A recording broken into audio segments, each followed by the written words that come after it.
BJP के राष्ट्रीय प्रवक्ता सुधांशु त्रिवेदी प्रेस कॉन्फ्रेंस कर रहे हैं। बीजेपी प्रदेश कार्यालय से आपको सीधा ले चलते हैं। पेपर लीक की श्रृंखला मिली, 1 2 3 नहीं, एक के बाद एक होते हुए पेपर लीक, और उसमें जिस प्रकार के लोगों की संलग्नता दिखाई पड़ रही है, फिर वो चाहे सरकार के माध्यमिक शिक्षा बोर्ड में बैठे हुए बड़े लोग हों, सरकार में स्थापित लोग हों, या राजीव गांधी स्टडी सर्किल से जुड़े हुए लोग हों, ये अपने आप में एक बार फिर विश्वसनीयता के संकट को और गहरा रही है कि यदि सरकार से प्रत्यक्ष या परोक्ष ढंग से जुड़े हुए लोग इस प्रकार की चीजों में संलग्न, संबद्ध और आरोपित होते हुए नजर आ रहे हैं।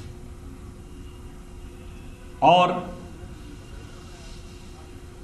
मुख्यमंत्री जी कहते हैं कि बड़ी तत्काल कार्रवाई कर रहे हैं, परंतु जिस प्रकार के आरोप और जिस प्रकार के संकेत दिखाई पड़ते हैं वो तो ये बताते हैं कि आप चाहें। ये बहुत ही कम निवेश पर पैकर्स एंड मूवर्स बिजनेस शुरू करके महीने का 5 लाख कमाते हैं। इनसे सीखना है तो फ्रीडम ऐप को अभी डाउनलोड कीजिए। तो होने से पहले ही कार्रवाई हो जाए, क्योंकि तमाम लोग तो कहीं ना कहीं कांग्रेस पार्टी या सरकार से परोक्ष रूप से, यदि प्रत्यक्ष नहीं तो परोक्ष रूप से जुड़े हुए दिखाई पड़ते हैं।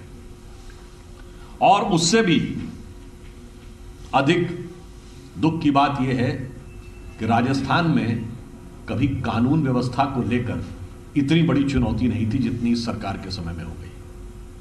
आज स्थिति यह है कि किसी के भी साथ, चाहे महिलाओं के साथ अपराध के मामले हों जो तेजी से बढ़ रहे हैं, इन 4 वर्षों में 7,000 से अधिक हत्या के मामले आए हैं, 27,000 से अधिक महिलाओं के साथ दुष्कर्म के मामले आए हैं, 4 वर्षों में 1,70,000 मुकदमे महिलाओं के विरुद्ध अत्याचार के दर्ज हो चुके हैं। और इतना ही नहीं, एम्बुलेंस में महिलाओं के साथ दुर्व्यवहार और पुलिस के कार्यालय में ऐसी स्थिति कभी राजस्थान में कल्पना नहीं की जा सकती थी, जिस स्थिति में आज इस सरकार ने पहुंचा दिया है।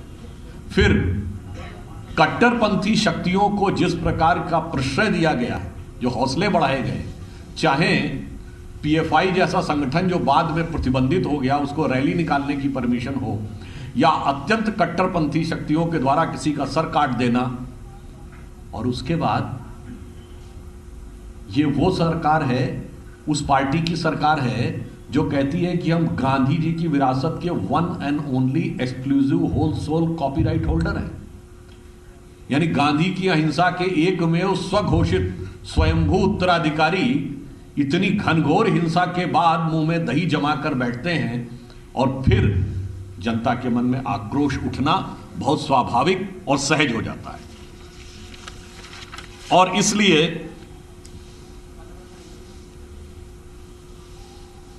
एक नहीं अनेक घटनाएं दलितों के साथ, आदिवासियों के साथ अत्याचार की और इतने भारी संख्या में हो रही थी कि आज मैं कह सकता हूं कि एक राजस्थान जो कभी लॉ एंड ऑर्डर के हिसाब से बहुत अच्छी स्थिति में माना जाता था, आज आपने बहुत से आंकड़े देखे हैं कि कुछ अपराधों में तो देश में सबसे बुरी स्थिति में पहुंच गया है। इसलिए जनता के मन में सिर्फ नाराजगी नहीं, आक्रोश है। और इतना ही नहीं, आक्रोश तब बढ़ जाता है जब यहां के कोई मंत्री ये शब्द बोलते हैं कि यहां ये घटनाएं इसलिए हो रही हैं क्योंकि यह मर्दों का प्रदेश है, और सर कटने पे वो मर्दानगी धरी की धरी रह जाती है।